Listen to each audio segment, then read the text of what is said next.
Radio कक्षा सुन्दै सिक्दै।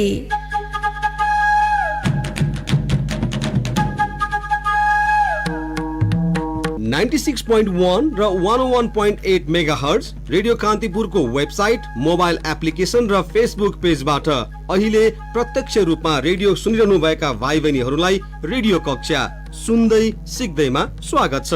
तपाईहरू सबैले कापी र कलम त तयारी अवस्थामा राख्नु नै भएको होला। यदि छैन भने पहिले आफ्नो कापी कलम तयार पार्नुहोस् है। पाठ सिक्नका लागि ती आवश्यक सामग्री हुन्। ल त अब कक्षा सुरु गरौँ है त। आज हामी कक्षा 8 को सामाजिक अध्ययन विषयको पाठ प्रस्तुत गर्दैछौँ। लौ त अब कक्षामा शिक्षिका सबिता चौलागाईलाई स्वागत गरौँ।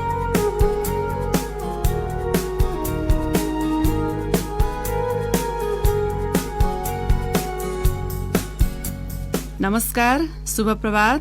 देशैभरका मेरा आदरणीय अभिभावकज्यूहरू, मेरा प्यारा भाइ बहिनीहरूमा रेडियो कान्तिपुर 96.1 र 101.8 मेगाहर्जबाट प्रसारण हुने शैक्षिक कार्यक्रम रेडियो पाठशालामा म गान्धी आदर्श मावि काठमाडौँको सामाजिक अध्ययन शिक्षक सबिता चौलागाईको मेरो आवाजलाई भाइ बहिनीहरूको रेडियो सेटसम्म पुर्याउन सहयोग गर्नुहुने रेडियो कान्तिपुरका प्राविधिक मित्र दीपक सापकोटालाई हार्दिक धन्यवाद दिन चाहन्छु। मलाई आशा छ भाइ बहिनीहरू आफ्नो रेडियो सेट अगाडि पाठ्य सामग्री सहित उपस्थित भइसक्नु भएको छ र मैले भनेका पाठसँग सम्बन्धित महत्त्वपूर्ण कुराहरूलाई आफ्नै सरल भाषामा टिप्दै पनि जानुहुनेछ। म आदरणीय अभिभावकज्यूहरूलाई पनि आफ्ना अन्य व्यस्ततालाई केही समय थाती राखी आफ्ना नानी बाबुको सिकाइ सहजीकरणको लागि उचित वातावरण मिलाइदिनु हुन हार्दिक अनुरोध समेत गर्दछु। भाइ बहिनीहरू, हामी सबैलाई थाहा छ नि, कोरोना भाइरस कोभिड-19 को महामारीको चपेटामा विश्वका अधिकांश राष्ट्रहरू आक्रान्त बनेका छन्। हाम्रो देश पनि चैत 11 गतेदेखि लकडाउनको अवस्थामा छ। सबै टाइपका मानवीय गतिविधिहरू ठप्प छन्। हाम्रा शैक्षिक संस्थाहरू बन्दकै अवस्थामा छन्। भाइ बहिनीहरूको शैक्षिक सिकाइ क्रियाकलाप पनि बन्दकै अवस्थामा छ। यो विषम अवस्था हाम्रो देशको मात्र होइन भाइ बहिनीहरू, विश्व नै यो भाइरसको महामारीसँग लड्दैछ। आशा गरौँ भाइ बहिनीहरू, यो भाइरसको औषधि चाँडै पत्ता लागोस् र हाम्रा विद्यालय कलेजहरू चाँडै सञ्चालनमा आउन् र हाम्रो भेट कक्षा कोठामा चाँडै होस्। त्यो सहज अवस्था नआउँदासम्म हामी जहाँ छौँ त्यही सुरक्षित तरिकाले बसौँ। सकभर घर बाहिर ननिस्किने, अत्यावश्यक काम परेर निस्कनै पर्दा पर्याप्त सावधानी अपनाएर भौतिक दूरी म्यानेज गरेर बस्नुपर्ने हुन्छ। अनिवार्य रूपमा मास्कको प्रयोग गर्ने, केही छोइसकेपछि साबुन पानीले मिची हात धुने, सेनिटाइजरको प्रयोग गर्ने, आफ्ना हात सफा नगरी नाक आँखा मुखमा नछुने, तातो र पोसिलो खानेकुरा खाएर शरीरको प्रतिरोधात्मक क्षमता बढाउने गर्दा हामी यो रोगको संक्रमणबाट आफू पनि बच्न सक्छौँ र आफ्ना आफन्तलाई पनि बचाउन सक्छौँ। भाइ बहिनीहरू, पक्कै भाइ बहिनीहरूले यी सुरक्षाका उपायहरू अपनाउनु नै भएको होला भन्ने मैले आशा गर्दै अब पाठ्यवस्तुतिर जाउँ है त भाइ बहिनीहरू।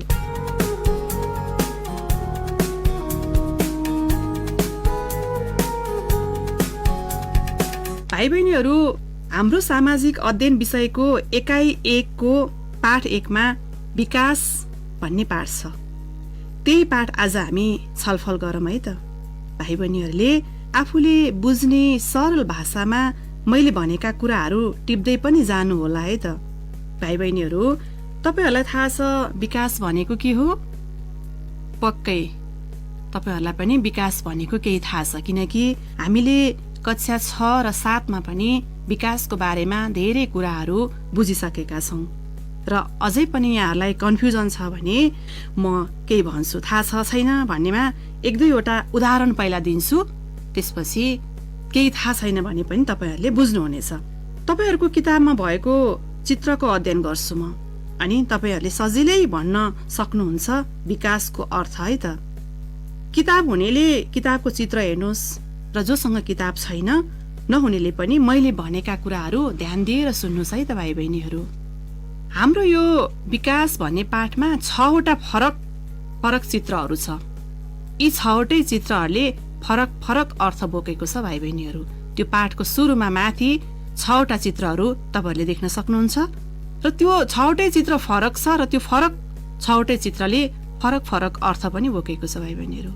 पहिलो चित्रमा मानिसहरू अर्धनग्न अवस्थामा जंगलमा खुल्ला आकाशमुनि खाना पकाउँदै गरेको चित्र हामीले देख्छौं। उनीहरू अर्धनग्न छन्, शरीरमा कपडा छैन, उनीहरूको बस्नको लागि घर छैन, खुल्ला आकाशमुनि खाना पकाउँदै गरेको हामीले देखेका छौं। दोस्रो चित्रमा गाईबस्तुलाई घाँस खुवाउँदै गरेको चित्र छ र तेस्रोमा घर पनि छ, मानिसहरू खेतीपाती गर्छन्, त्यो चित्र हामीले देख्छौं र चौथो चित्रमा घर, विद्यालय सबै देखिन्छ। त्यहाँ घर पनि देख्छौं हामीले, विद्यालय, हस्पिटलहरू सबै कुरा हामीले चौथो चित्रमा देख्न सक्छौं भाइ बहिनीहरू। र पाँचौं चित्रमा रेडियो, टिभी, मोबाइलका टावरहरू, हवाई जहाज यी सबै कुराहरू हामीले पाँचौं चित्रमा देख्न सक्छौं। भने अन्तिम 6औं चित्रमा कम्प्युटर चलाउँदै गरेका साथीहरू हामीले देख्छौं भाइ बहिनीहरू। 6वटा चित्रहरू त्यहाँ दिएको छ र पहिलो चित्रमा मान्छेहरू अर्धनग्न अवस्थामा जंगलमा छन्। दोस्रो चित्रमा मानिसहरू गाईबस्तुलाई घाँस खुवाउँदै गरेको हामी देख्छौं। तेस्रो चित्रमा घर पनि छ, मानिसहरू खेतीपाती पनि गर्दै गरेको हामीले देख्छौं र चौथो चित्रमा घर छ, विद्यालय छ, सबै कुराहरू हामीले त्यो चित्रमा देख्न सक्छौं। र पाँचौं चित्रमा रेडियो, टेलिभिजन, मोबाइलका टावरहरू अनि हवाई जहाज उड्दै गरेको, गाडी चल्दै गरेको त्यो कुरा हामीले देख्न सक्छौं। र 6औं चित्रमा कम्प्युटर चलाउँदै गरेको हामीले देख्न सक्छौं भाइ बहिनीहरू। यी चित्रहरूबाट हामी धेरै कुरा बुझ्न सक्छौं भाइ बहिनीहरू।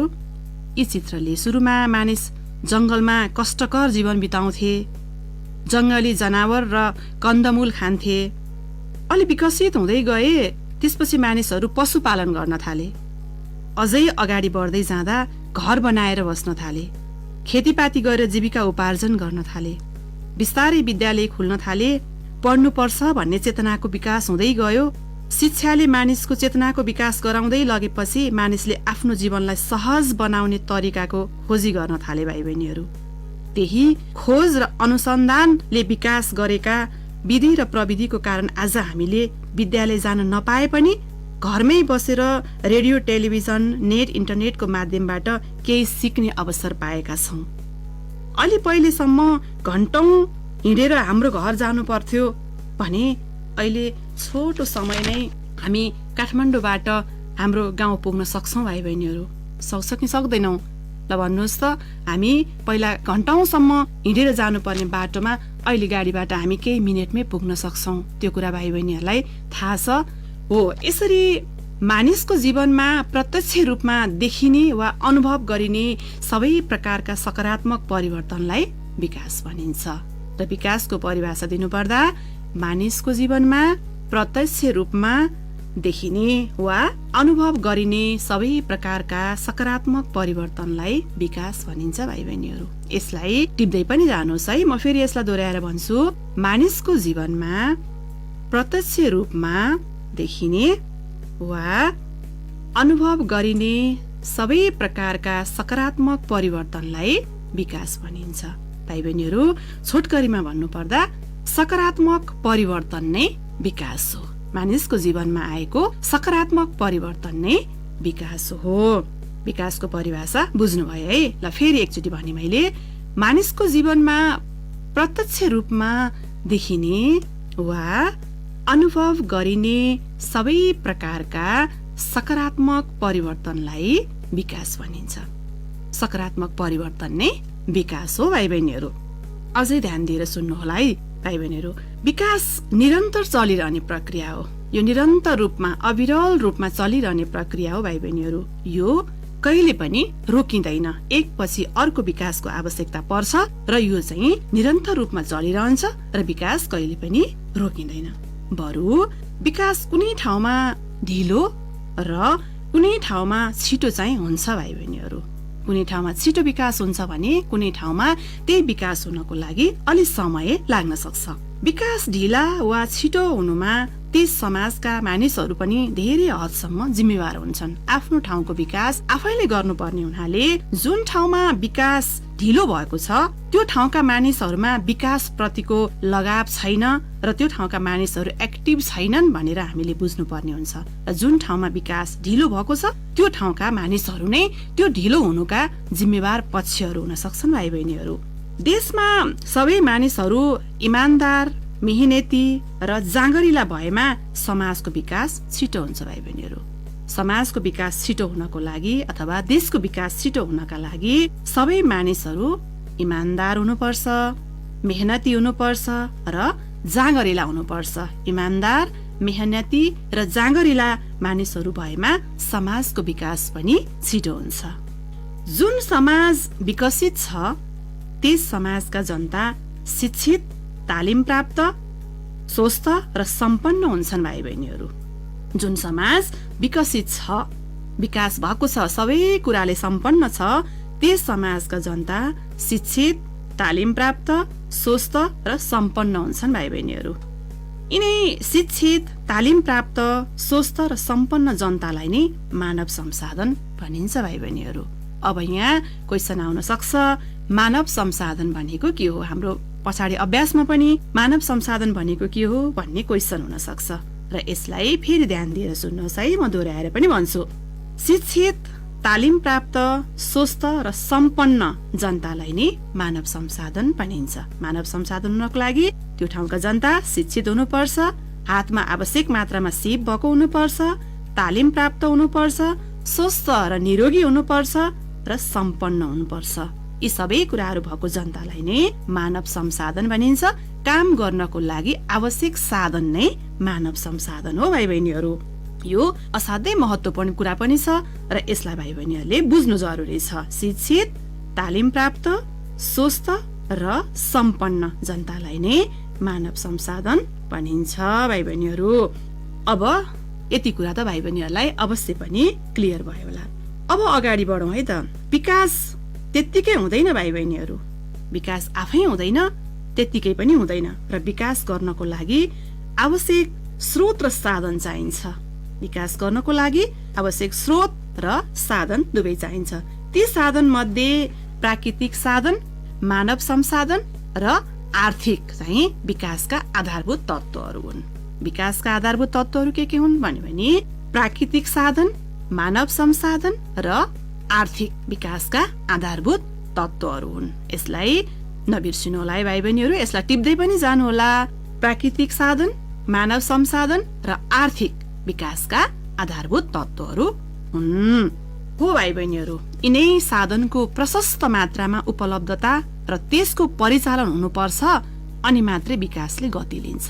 विकासले गति लिनको लागि प्राकृतिक साधन, मानव संसाधन र आर्थिकको प्रशस्त मात्रामा उपलब्धता भयो भने र त्यसको सही परिचालन भयो भने विकासले गति लिन्छ अथवा विकास चाहिँ छिटो हुन्छ।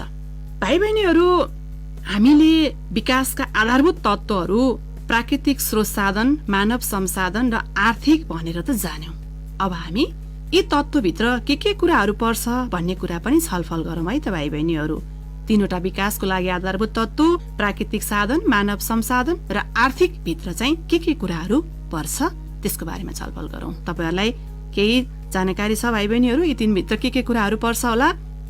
हाम्रो वरपर जे जति कुराहरू प्रकृतिले निशुल्क उपहार स्वरूप हामीलाई प्रदान गरेको छ ती सबै वस्तुहरू नै प्राकृतिक स्रोत साधन हुन्। हाम्रो वरपर जति पनि वस्तुहरू छ प्रकृतिले हामीलाई निशुल्क रूपमा दिएको छ, कुनै मानव निर्मित होइन कि प्रकृतिले नै हामीलाई निशुल्क प्रदान गरेको छ। ती सबै वस्तुहरू नै प्राकृतिक स्रोत साधन हुन् भाइ बहिनीहरू। जस्तै खनिज पदार्थ, पानी, हावा, वनस्पति, घाम, सुन्दर भूस्वरूप, हिमाल, पहाड आदि प्राकृतिक स्रोत साधन हुन्।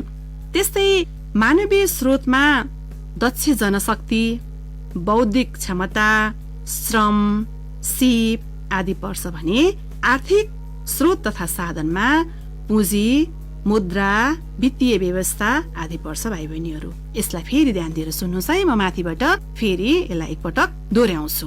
प्राकृतिक स्रोत साधनमा हाम्रो वरपर जे जति कुराहरू प्रकृतिले हामीलाई निशुल्क उपहार स्वरूप प्रदान गरेको छ त्यो सबै वस्तुहरूलाई प्राकृतिक स्रोत साधन भनिन्छ। जस्तै खनिज पदार्थ, पानी, हावा, वनस्पति, घाम, सुन्दर भूस्वरूप, हिमाल, पहाड, यी सबै वस्तुहरू चाहिँ मानिसले बनाएका होइनन् भाइ बहिनीहरू। यी चाहिँ प्रकृतिले निशुल्क उपहार स्वरूप हामीलाई प्रदान गरेका वस्तुहरू हुन्। यी सबै वस्तुहरूलाई चाहिँ प्राकृतिक स्रोत साधन अन्तर्गत पर्दछ। त्यस्तै मानवीय स्रोतमा दक्ष जनशक्ति, काम गर्नको लागि दक्ष जनशक्ति, बौद्धिक क्षमता, श्रम, सिप आदि पर्दछ भने आर्थिक स्रोत तथा साधनमा चाहिँ पुँजी, मुद्रा, वित्तीय व्यवस्था आदि पर्छ भाइ बहिनीहरू। यति कुरा पक्कै बुझ्नुभयो होला है। यसलाई टिप्दै पनि जानुहोला।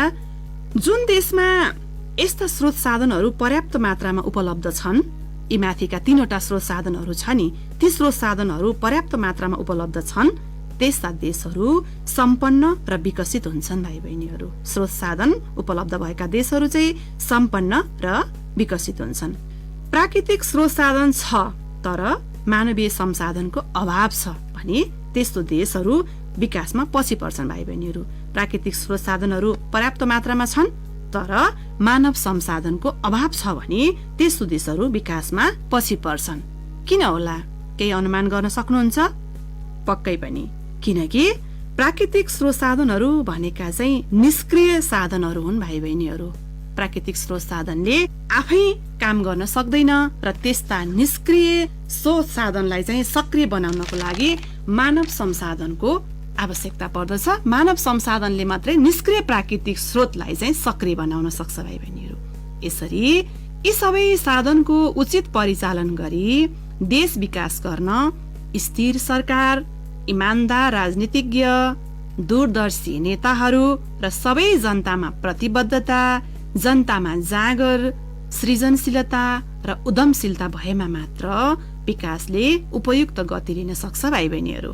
यसलाई फेरि दोहोऱ्याएर भन्छु है, सबै साधनको उचित परिचालन गरी देश विकास गर्नको लागि स्थिर सरकार चाहिन्छ, इमानदार नेताहरू चाहिन्छन्, दूरदर्शी नेताहरू चाहिन्छन्, सबै जनतामा देशप्रतिको विकासप्रतिको प्रतिबद्धता हुनु जरुरी छ, जनतामा जागर हुनु जरुरी छ, सृजनशीलता हुनु जरुरी छ, उद्यमशीलता हुनु जरुरी छ।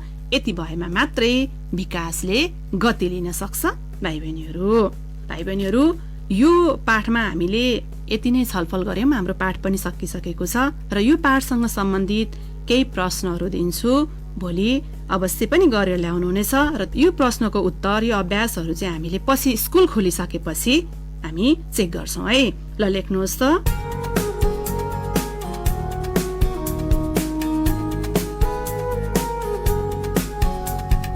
प्रश्न नम्बर 1 मा विकास भनेको के हो? विकास भनेको के हो? क्वेशन नम्बर 2, विकास कसरी हुन्छ? विकास कसरी हुन्छ? विकासको लागि आवश्यक तत्त्वहरू के हुन्? विकासको लागि आवश्यक तत्त्वहरू के हुन्? अर्को क्वेशन लेख्नुहोस्। कस्तो देश सम्पन्न र विकसित हुन्छ? लेख्नुहोस्। कस्तो देश सम्पन्न र विकसित हुन्छ? लेख्नुहोस्। अर्को क्वेशन लेख्नुहोस् है। नेपाललाई विकसित मुलुक बनाउन के गर्नु पर्ला? आफ्नो विचार लेख्नुहोस् है। नेपाललाई विकसित मुलुक बनाउन के गर्नु पर्ला? नेपाललाई विकसित मुलुक बनाउन के गर्नु पर्ला?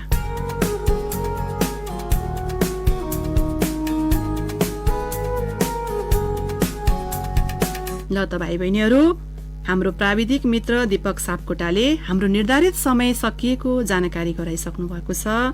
भोलि फेरि यही समयमा पुनः भेट्ने बाचा गर्दै आजलाई बिदा लिन्छु। हस्त नमस्कार।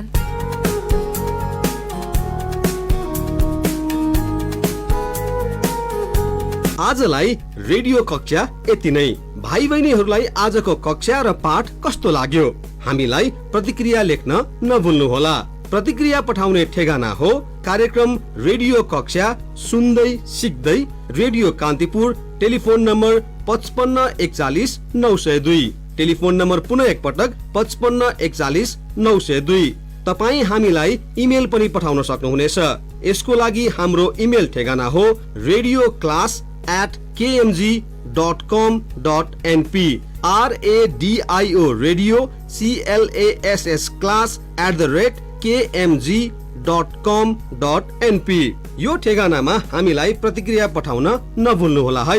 लौ त आजलाई यति नै। साँच्ची आज रेडियोबाट पढेको पाठ घरमा पनि पुनर्जाँच गर्न नबिर्सनु है। भोलि फेरि रेडियो कक्षामा भेट हुने नै छ। तबसम्मलाई बिदा पाऊ। नमस्कार।